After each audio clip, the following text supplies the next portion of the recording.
Mississippi's state flag includes a Confederate battle emblem. Carlos Moore is an attorney who filed a case arguing the flag is unconstitutional because it's racist and discriminatory. That case has reached the Fifth Circuit Court of Appeals. Here's oral argument in the case of Moore v. Bryant. It's 40 minutes. Good morning. May it please the Court. Michael T. Scott on behalf of the plaintiff appellant Carlos Moore. I'd like to start today by talking about a case called Briggs versus Mississippi. It's a case that dealt with the very same flag at issue in this case. Like this case, the plaintiff there alleged that the Mississippi flag constituted some sort of symbolic government speech.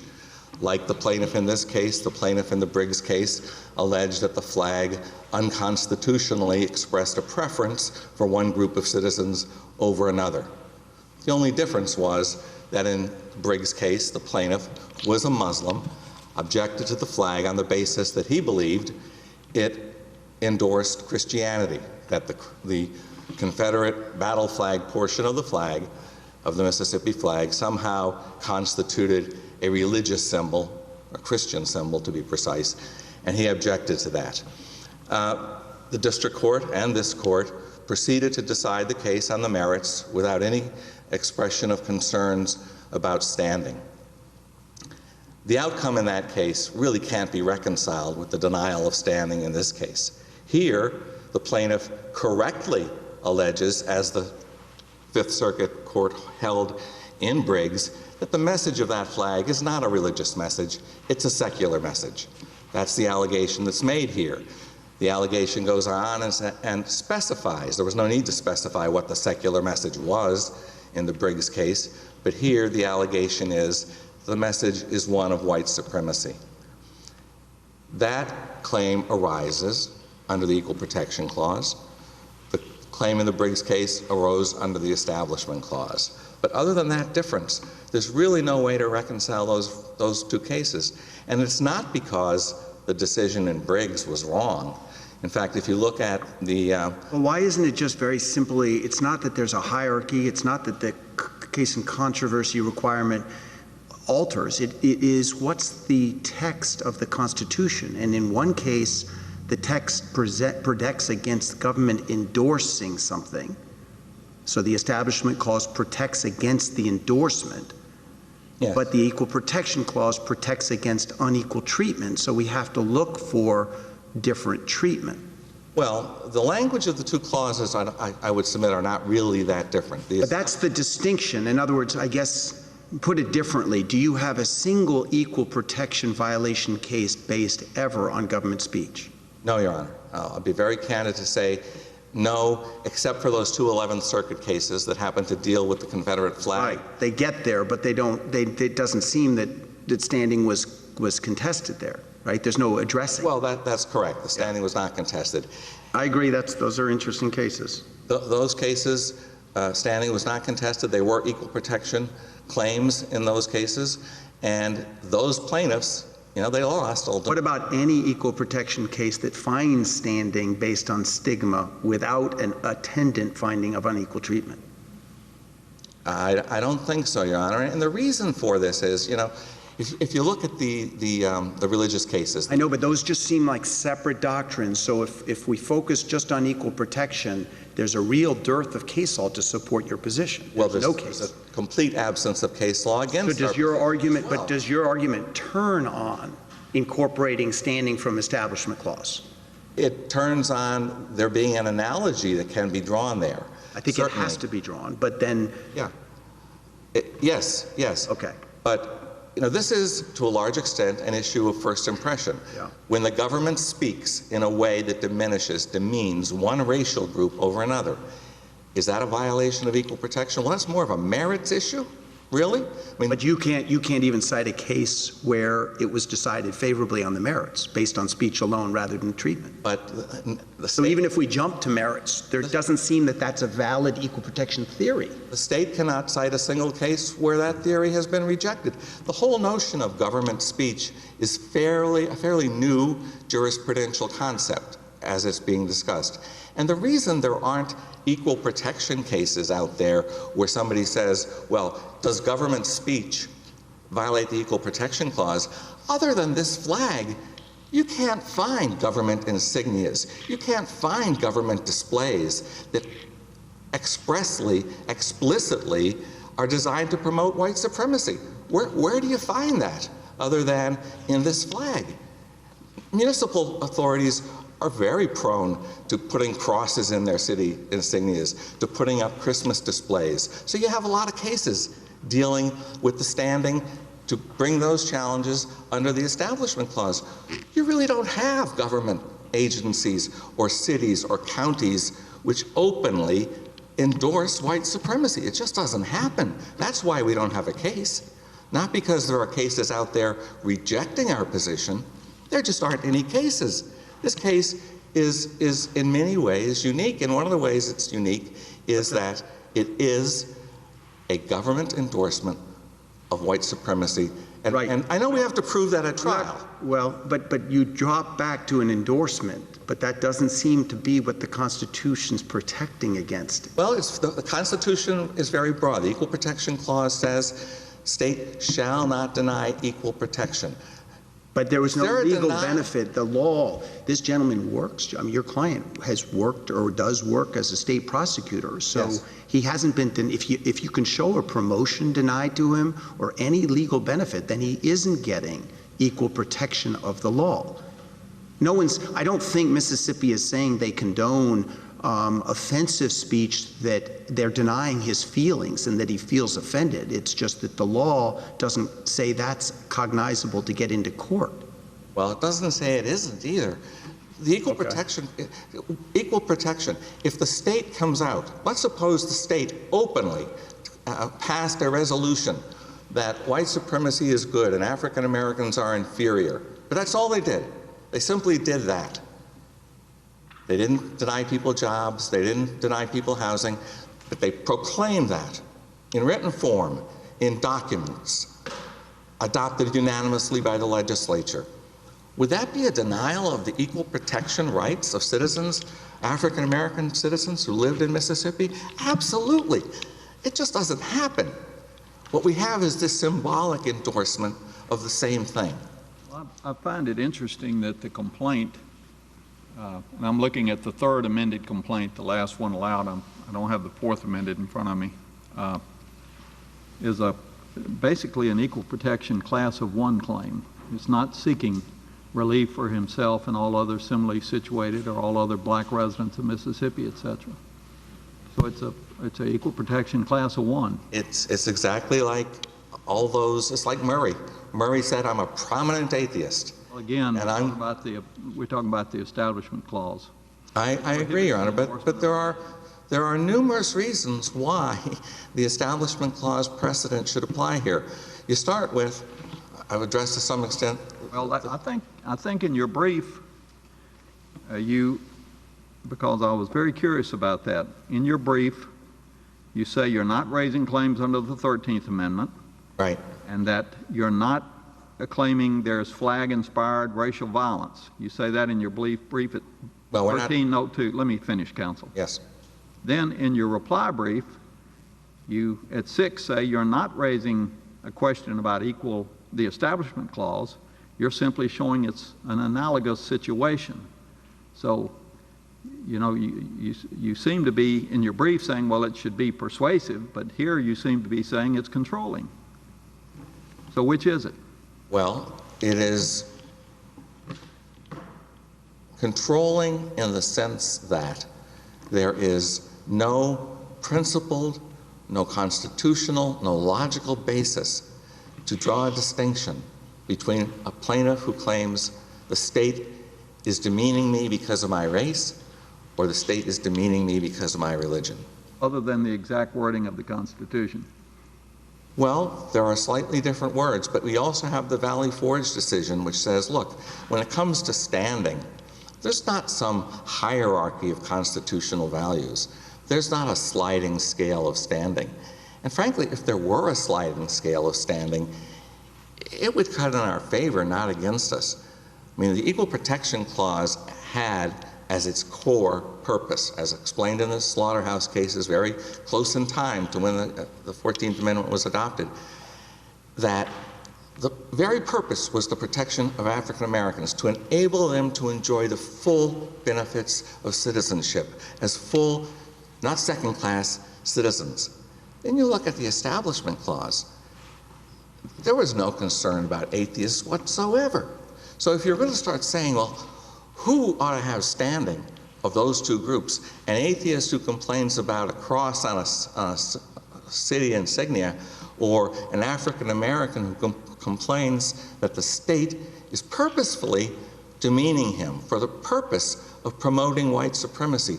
Who should have standing to object to that? I think the sliding scale clearly cuts in the favor of the African American plaintiff. Now, I think it was Judge Higgins that you asked about the fact that Mr. Moore is a state prosecutor. And I want to talk about that because the case law involving workplace exposure to the Confederate flag very clearly establishes that workplace exposure, even if it's sporadic, even if the employer isn't endorsing it, can constitute a cognizable injury in fact. Now you're getting over into Title VII. Yes. Which you don't claim as a basis for this standing. You throw out these examples, but as Judge Higginson so aptly pointed out, you cannot cite one case to us that directly on point supports your position that you have standing under the Equal Protection Clause because of what you claim is government speech. That's correct, Your Honor, but I'm trying to look at it from the perspective of what is an injury? What is an injury in fact? And if it's an injury in fact to have that flag waved in your face when you go to your factory job that's owned by ABC Corporation, how can it not be?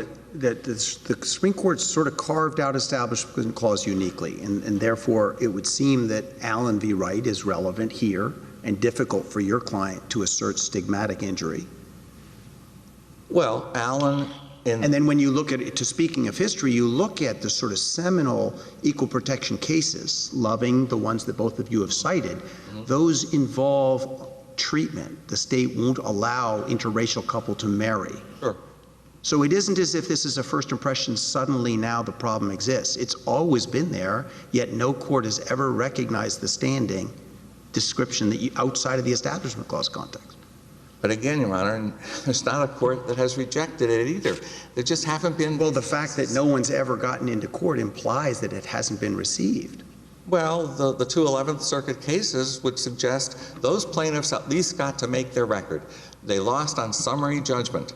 Standing wasn't even raised, wasn't even discussed. Right. So I think those are... What's the limit? What's your limiting principle then? In other words, what you probably saw, our court issued a decision relating to monuments. That's government speech. Right. And in that decision yesterday, it highlighted that in New Orleans, sort of the robust democratic process. And I think you describe, or Judge Reeves does, that around the country, the use of this symbol has declined. Why isn't sort of Justice Frankfurter's ancient advice that courts aren't enthroned, we should have a militant electorate that decides these issues? Why isn't that the trend that's occurring already? Well, it is a trend that hit a brick wall in Mississippi, unfortunately. Well, it may have before now, but here in this city of New Orleans, the political process came to its conclusion. Why isn't that the same process that... The fact that a political process can sometimes, maybe even often, eliminate acts of discrimination doesn't mean that when... Say acts, but that's assuming the fact that's in dispute. The government hasn't acted to deprive him of anything. There is a symbol out there he declares vehemently is offensive. The government has deprived Mr. Moore of a sense of dignity, labeling him a second-class citizen. It's the exact same injury that gives rise to standing in dozens, if not hundreds of cases under the Establishment Clause. So there's no question the Establishment Clause is important. I see that I only have a minute left. Let me just turn quickly to the situation of plaintiff's daughter. Mississippi law is very different when it comes to schools. Schools are the only place where the law says the flag must be flown. In addition, Mississippi law says that students like Mr. Moore's now 6-year-old daughter in kindergarten, must be taught that symbols, such as the state flag, carry messages, and that message must be respected. When you think about the impact on children, I have to go back to Brown v. Board of Education, and I know, yes, there were segregated schools and there was an impact. But remember, the way Brown v. Board was analyzed was the court assumed the schools were indeed equal, that there was no real concrete impact on black kids versus white kids. But the court said still, the psychological impact of that distinction on young, tender minds was determinative. And here, at least with respect to the schools and the Fourth Amendment amended complaint, I think Mr. Moore should have his opportunity to bring his case on behalf of his daughter. Thank you, counsel. Thank you.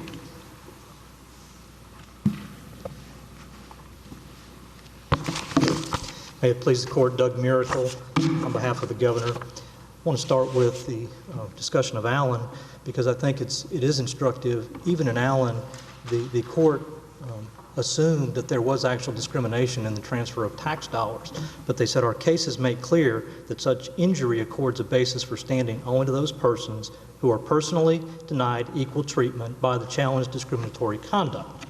And I think that's the linchpin of this case, as has already been touched on here this morning. The gravamen of Mr. Moore's complaint was that he is being denied equal treatment. And I think the other foundational principle of this case has been pointed out by the court already, is the textual difference between the First and the 14th Amendment. So in the answer to the question posed in appellant's brief about why there should be no principled or logical difference, the answer to that is the difference is found in the text of the First and the 14th Amendment, and the interest through which each of those constitutional provisions and what rights are vindicated or protected through those two separate and distinct provisions. I think they start out by, that's why your opposing counsel started out with Briggs. Isn't that an incongruity that a diagonal cross that's got a very distant religious connotation that maybe nobody would understand is still sufficient to get standing, and yet the battle flag isn't?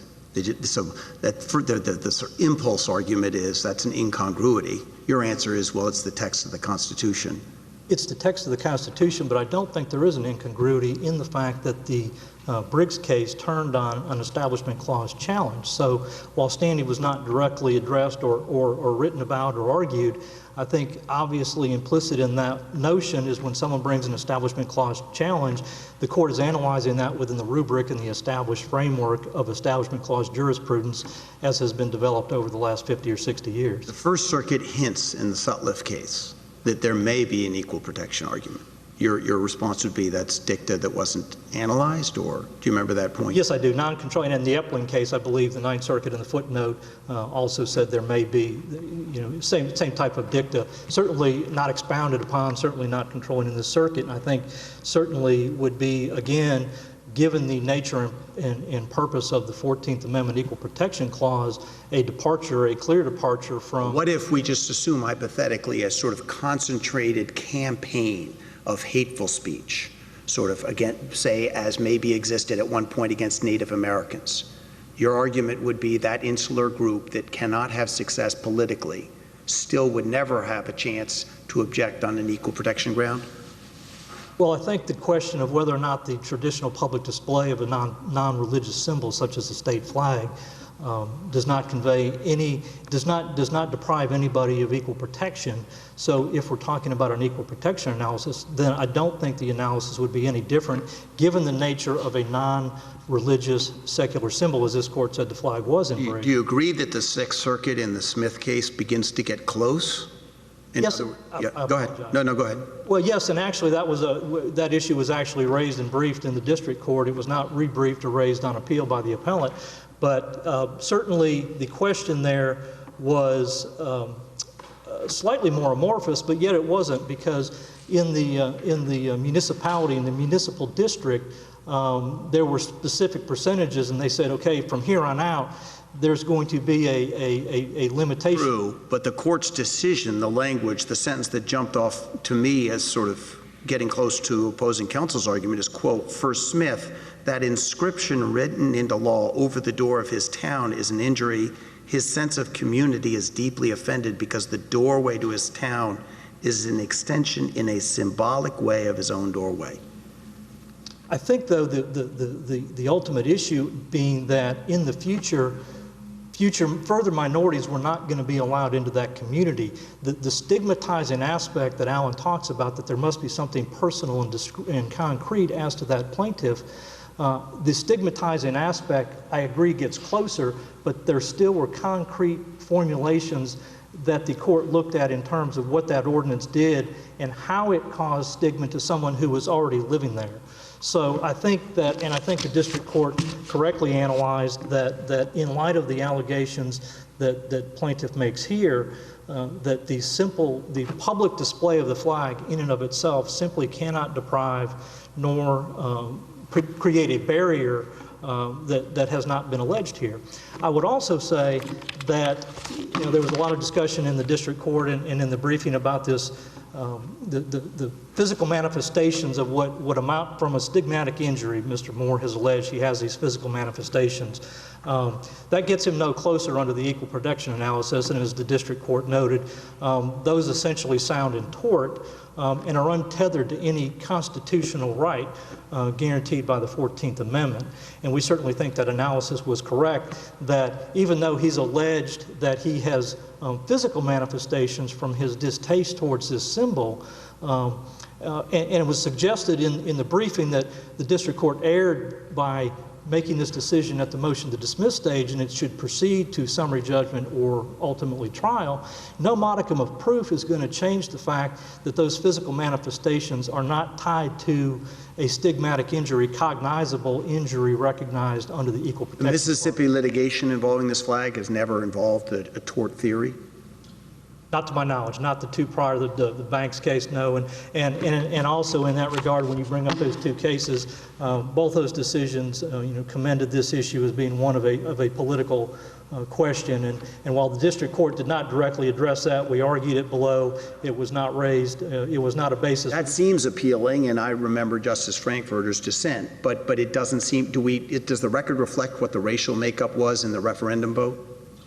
That information would have been publicly available from the Secretary of State's office, and the district court noted that based on the percentages, and the district court conveyed this to counsel during the hearing, that based on the percentages, it's understood that some percentage of African Americans voted for the current flag. So to the extent that there were any factual issues addressed at the district court level, that was one that was touched upon. So. Explain a little bit. I wasn't totally clear from the briefs on this hearing that was held on the standing issue where apparently plaintiff was allowed to, in effect, present testimony, which is very unusual for a motion to dismiss standing, but tell me how that played out. Following I believe it was the filing of the third amended complaint, before any answers or responsive pleadings were due, the court sua sponte directed the parties to brief standing and the political question doctrine and set a time limit for those. And then following the submissions of briefs, the court scheduled the motion to dismiss.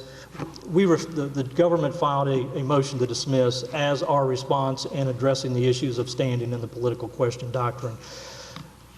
Counsel had counsel present who made arguments. Yes, you're correct that Mr. Moore also presented what amounted to a question and answer session between the court and counsel at various times when the district court was trying to determine whether or not Mr. Moore had stated or alleged any specific denial of equal treatment under the Equal Protection Clause. I think he notes that in his opinion that he tried to flesh that out. But procedurally, Your Honor, that's how that proceeded. This was in response to a sua sponte order from the court to address briefing. And I think that's an interesting point because I think the 11th Circuit cases have been alluded to that standing wasn't addressed there. I would submit standing was addressed. I can tell from looking at the lower court proceedings. The state in both district court, there were two district court proceedings in Coleman. Standing was raised. The district court said, I find he has standing, but curiously the court cited another 11th Circuit case which was very much similar to the Jacksonville contractor's decision which said that somebody where the government imposes a barrier then they have sufficient standing for purposes of equal protection. So I would submit that the district court erred in the standing analysis. The state did not then raise that issue again at the 11th Circuit. But in answer to your question... Well, go ahead. You said in answer. Go ahead. So in answer to that's how the procedural posture of this case. Mr. Moore under oath? Mr. Moore was not under oath, and as a matter of fact, I believe the record will reflect there was a brief exchange with me where we were not alerted to the fact that there would be any testimony, but as an officer of the court and as a licensed attorney in the state of Mississippi, I did not raise any objections as to the court's question of Mr. Moore. It was a combination of argument and testimony. Mr. Moore was represented by counsel at the hearing? He had separate counsel for the first portion of the hearing. The first portion. And then he took over as counsel for the second portion? Yes, I think that's a fair characterization. He expressed his what would be akin to testimony to the district judge. I think that's a fair characterization, Your Honor. But they were there on a 12B6 motion. They were there on a 12B6 motion. I think the court, in citing the ramming decision, in looking at issues, we obviously raised the 12B1 and 12B6 when we filed our motion to dismiss subject matter jurisdiction. So the court, citing the factors in ramming, that he could resolve the matter on the pleadings or through disputed facts. Or through an evidentiary hearing. Or through an evidentiary hearing. Which sounds like something more appropriately resolved on a motion for summary judgment, doesn't it? I cannot speak to what the district court had in mind when it questioned Mr. Moore, but certainly the posture was we had filed a motion to dismiss, which included the two factors that we were directed by the district court to address, which was standing and political question. Mr. Moore's counsel presented argument on, I think a lot of it stemmed to the injury factor. We took a recess, and then Mr. Moore picked it up from there and addressed standing further his injuries. He was asked questions about his affidavit testimony because, if you recall, the complaint did not make any of these allegations about the physical manifestations of his alleged injury. His affidavit that he submitted in response to the court's order is the first time then he brought up the issue of this physical manifestation of an injury. So while I cannot directly speak to what the court had in mind in that posture, it was certainly in response to a 12B1 lack of subject matter jurisdiction, lack of standing raised by the state in response to the court's sua sponte order.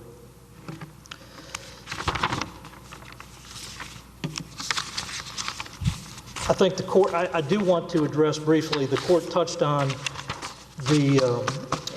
and we cite a number of cases. The court asked appellant counsel if they have any cases in this context. The answer is no.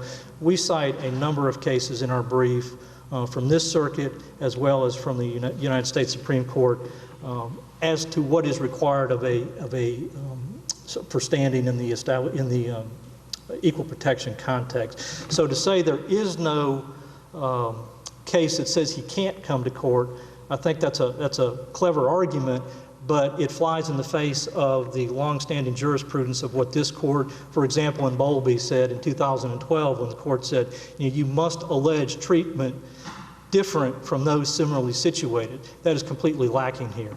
So under any stretch of the imagination, under any equal protection analysis by this court and the Supreme Court, there is no case that would authorize somebody to have standing to bring a non-economic stigmatic injury outside of the equal protection clause. And we spend a good deal of time, and I probably spent more time than I should have in my brief on the equal protection issue. I'm sorry, on the Establishment Clause issue, but that issue was not raised below, and it was raised for the first time on appeal. And so I addressed it in the context of why does it matter, and the reason it matters is the Supreme Court, while it has said there in Valley Forge there is no hierarchy. What's the purpose of the flag, the display? What is it supposed to represent? Your Honor, I certainly cannot speak on behalf of the governor what it's supposed to represent. I can say it is a symbol that, and Judge Reeves in his opinion, has been a very well-written opinion discussing the history of it. But what is it supposed to represent? I think it means different things to different people, is what I'm prepared to say. And we are not discounting how Mr. Moore or anyone else feels about the flag. But I also think the district court raised an interesting question about why this is so problematic. The court asked Mr. Moore a series of questions about other people or other identities of things associated with the Mississippi's history. For example, names of state buildings or names of counties which are associated with the Confederacy. And he said, if we have to remove the flag, why don't we have to then rename all those buildings? Mr. Moore did not seem to be particularly bothered. He said, I don't visit some of those buildings, or I don't visit some of those locations, so that doesn't particularly bother me. But that's the problem here, is what symbols. But isn't a flag, at least in part, supposed to represent the people? So the Mississippi flag should represent the people of the state of Mississippi. You agree, disagree, or? I agree that the flag represents the flag is an embodiment of what has evolved over a period of time, and different people ascribe different meanings to it. Different people, whether they be African American or non-African American, object to. You're telling me what meanings people ascribe to it. I'm asking you whether or not it is supposed to represent the people of the state of Mississippi. Is that what it's supposed to do? Your Honor, here today on behalf of the governor, I cannot speak to what the flag is supposed to mean, because I do think the answer is it means different things to different people. And just as Mr. Moore was not particularly bothered by other symbols that have been associated with Mississippi's past, other people may be equally as bothered by some of those things that he is by the flag. Are you familiar with the Maryland flag? Yes, I am. You describe the Maryland flag. If it's the flag I'm thinking of, it has a multitude of insignia in different colors. I think the University of Maryland actually incorporates that as part of their athletic adornment. But I'm not familiar with the history of it. Whoever founded Maryland?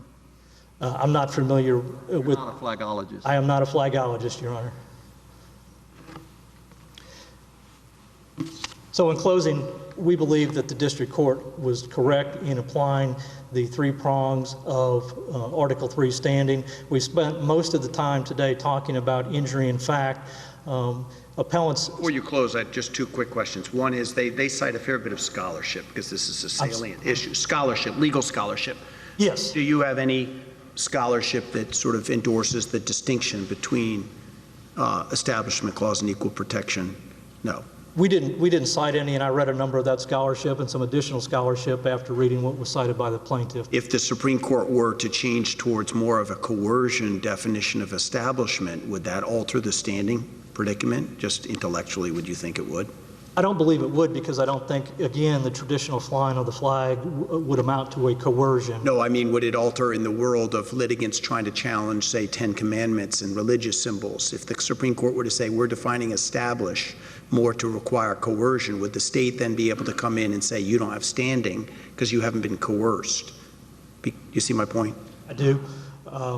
And I think the problem, and I think Judge Barksdale in the City of Austin case noted how elusive standing has been in the Establishment Clause context. And last question, just because you have 2 minutes, would you mind addressing his argument about his daughter? Sure. There's two statutes at issue. I believe when we had the original hearing, his daughter was not in school, so that was one of the grounds that it really wasn't ripe. But assuming she were in school, neither statute requires any affirmative act on her part or any other student's part. It's both statutes simply say that the history will be taught. There's certainly no coercion involved, and as the district court correctly pointed out, if there were coercion of the pledge or anything else, then that would obviously run afoul of other constitutional principles. So we believe that whether she's in school or not in school. Well, the pledge would get you back into under God, but if there were some coercion involved, just in terms of sort of bowing, or you'd say that could then trigger an equal protection? I think taking the statute on its face, at face value, and what it requires is that it shall be taught in public schools. I don't think that, I think the district court was correct that that does not provide a basis whether his daughter's in school or not in school, and that the educational process certainly does not dictate that those issues not be taught.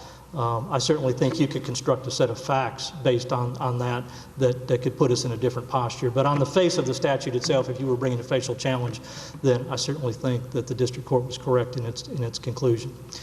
And if the court doesn't have any further questions. Thank you, counsel. Thank you. Rebuttal. Thank you, Your Honor. Let me just address briefly the Allen case again. Now, that is the case which starts off its standing discussion by saying standing is an intensely fact-specific inquiry. It depends on the circumstances and claims made in each individual case. The claims there involved an allegation that the government was not prosecuting adequately third parties. That is classic absence of standing situation where party B says, hey, government, he's breaking the law, go after him.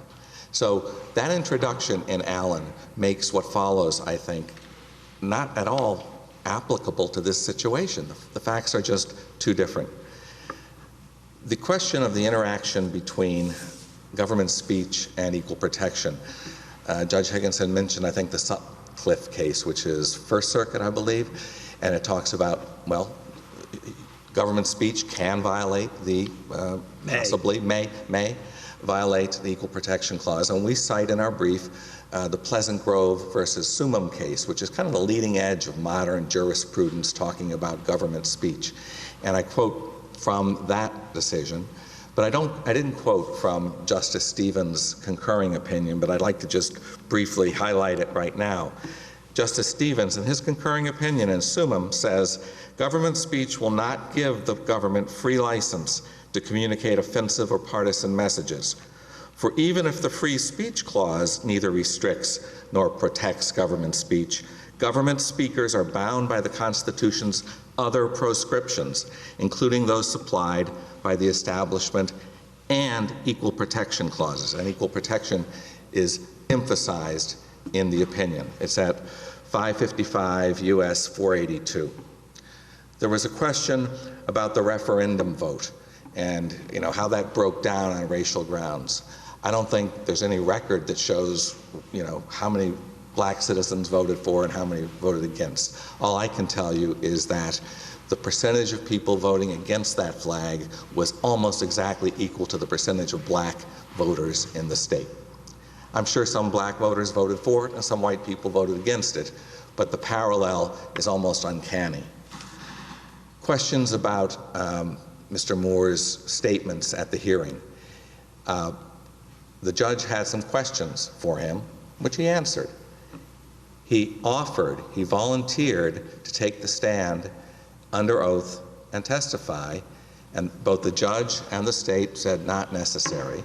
The state unilaterally, after the dialogue between the judge and Mr. Moore, unilaterally stood up and said they accept, as a factual basis, everything he said in the dialogue with the judge. The affidavit that he submitted was an affidavit submitted which is perfectly appropriate in the context of a standing challenge. The court's required to consider not only what's in the complaint, but once standing is challenged, to consider undisputed facts in an affidavit. And that's what we have. If there is no equal protection case, and this is cutting-edge scholarship, yes, where do we look to for a limiting principle? So let's imagine state or federal executive officers speaking impulsively and saying things that offend people of Mexican or Hispanic origin. Yeah. That's actionable, and anybody in the country has standing?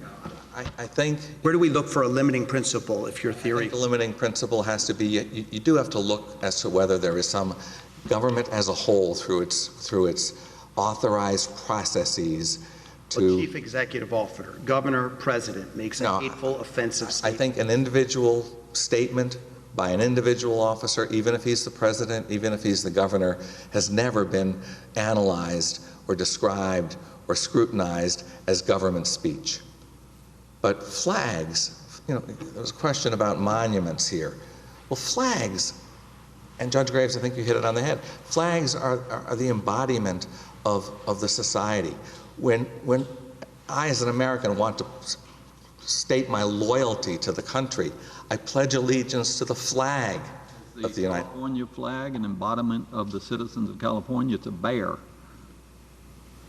The bear is the California flag.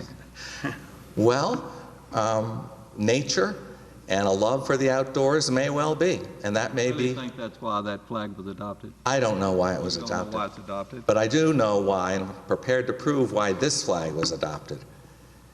And the Mississippi Pledge of Allegiance also states, Pledge of Allegiance to the flag and to the state for which it stands. Flags stand for the state more than anything else, more than monuments, more than street names, more than names of buildings. Thank you. Thank you, Counsel.